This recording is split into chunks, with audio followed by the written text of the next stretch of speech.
Anything else at public time?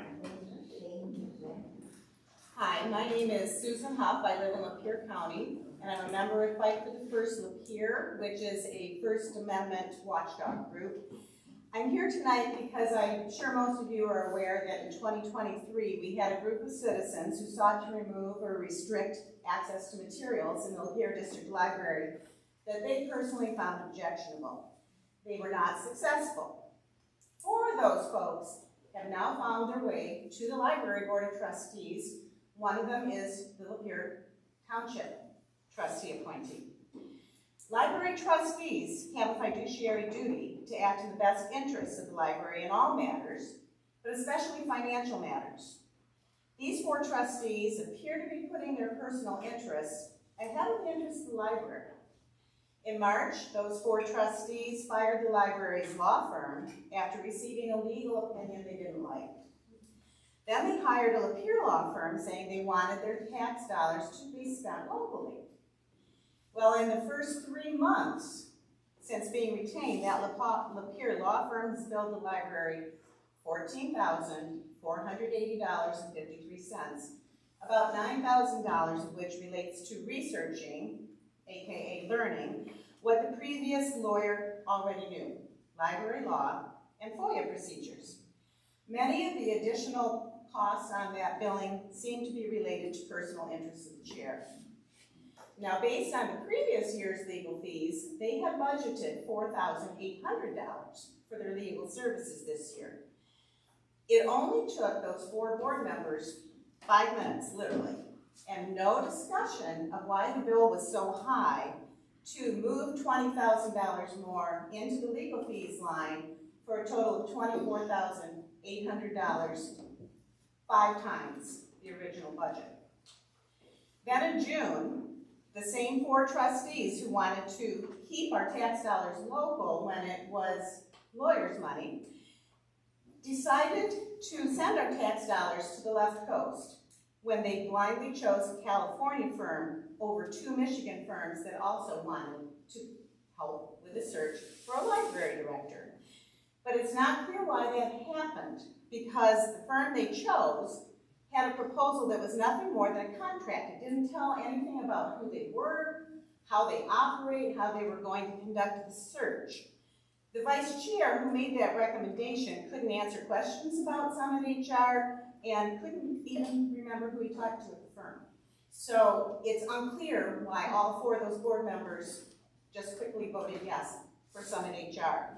What's even less clear is why they wouldn't have considered Yo and Yo, a big Michigan firm who could have done the work for the same cost, or perhaps slightly less, or the Pivot Group who did the last search and would have redone this search since the director left in less than a year for no cost, except the cost of advertising, which would have been less than $1,000.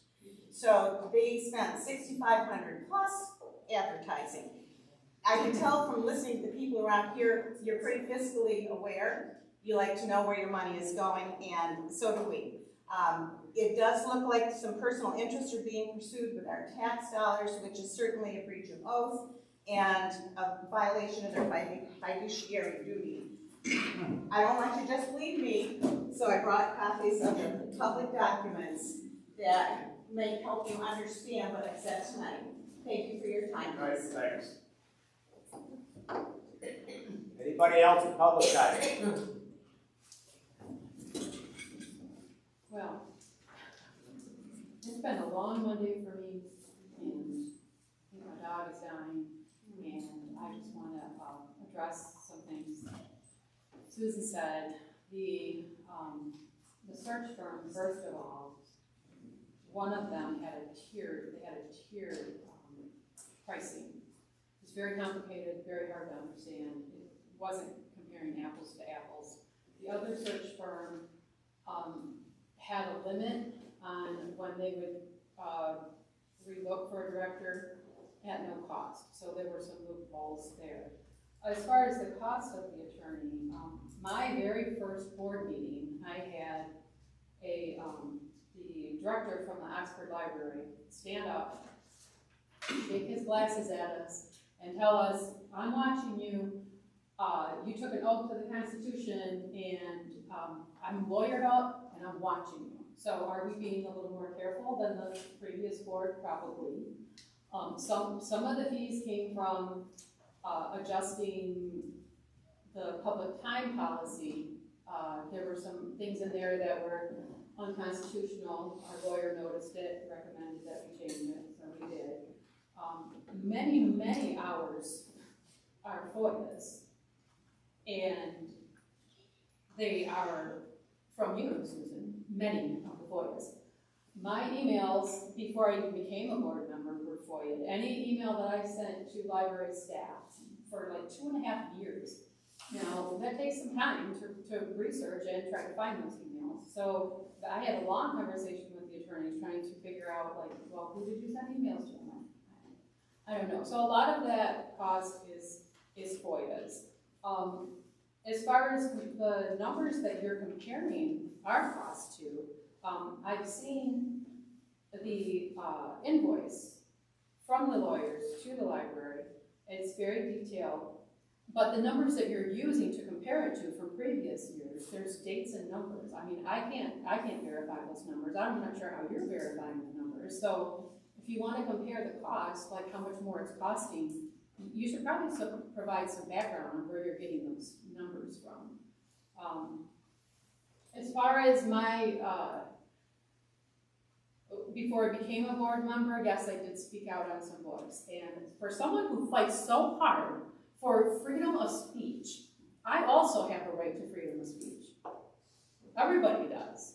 And if I think there's a couple books that I wanted to speak out about, then I did, and I had every right to do so.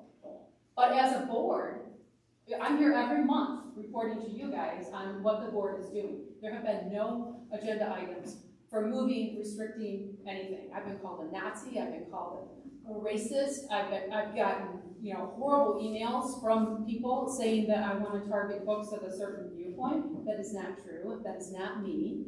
I do not wish that at all. And I'm a little tired of every meeting. Another reason the fees are probably more than they should be is because our attorney comes to the meetings, and our meetings are super long. They're longer than any other meetings that I've been to in the past, and so that's another expense. And there's a lot of public comments, which everybody has a right to do, but there's just a lot of huffing and puffing, like a big bad wolf trying to blow the house down, and there's no freaking pig inside. Like, we're not doing that. So you want to get up and keep talking? Keep talking. That's more money, that's more money. And I'm sorry, right. Like I said, I tried to keep it All right, thank positive, you. but I'm done. Anybody else in public time? Since I was personally named, may I just take a moment to respond? We're going to keep you to 3 minutes, so. No problem, thank you. I would point out that the attorney who recommended the changes to the public comment policy was Ann Suring, the previous library law attorney. So I doubt that it took very long to correct those issues. I would also like to point out that the reason I have this information is because I have FOIA'd this information, which is, again, something that we are able to do as citizens in the community. And I am sorry that there are board members who feel that it's a personal attack on their rights, and I'm sure they therefore understand why others feel so personal about this as well. But I have personally no animosity towards any of the board members. I am concerned about our First Amendment rights. So thank you very much. Anybody else?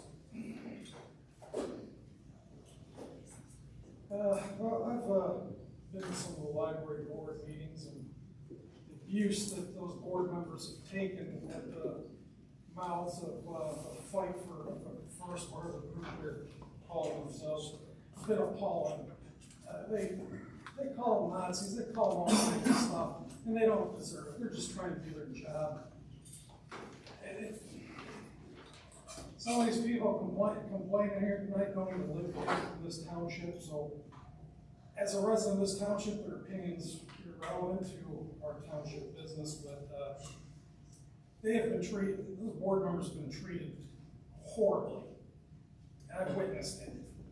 So for them to be here and act all, indignant. It's a little ridiculous, but you also should know that this same group is fighting to keep sexualized books in the hands of children, just so you know. If you look up some of the books that are available in libraries that they advocate to be in the hands of children, our county prosecutor said that this kind of material can affect children's development, their mental faculties. It's disturbing information that some people want to keep in the hands of children. It's really sick and disgusting, frankly. You guys ought to go visit the library and check out, look at some of these materials. It's reprehensible. Thank you. Anybody else? I'll speak. Karen Bershako. I also live in the county. I live in Metamora. So I was actually one of the people who did some of those FOIAs that incurred some of these bills. And I can tell you one of them with one file on one person's computer that would take me 5 minutes to respond to and send. And that was hundreds of dollars from the lawyer. Because they were doing all this research and going through all this work because they don't have a director to handle it, and the lawyer wanted his hands in it. He wanted to oversee it. So it's not as simple as it's been presented by the board member here tonight. And I have the meetings are online. They're on YouTube if you want to watch and see what sort of horrible accusations we do. They don't exist. People are very civilly expressing their views. So please look at the packets, look at the information, and judge for yourselves. Thank you. Anybody else? Hearing none, we will close public time. Reports. Bill, EMS, anything?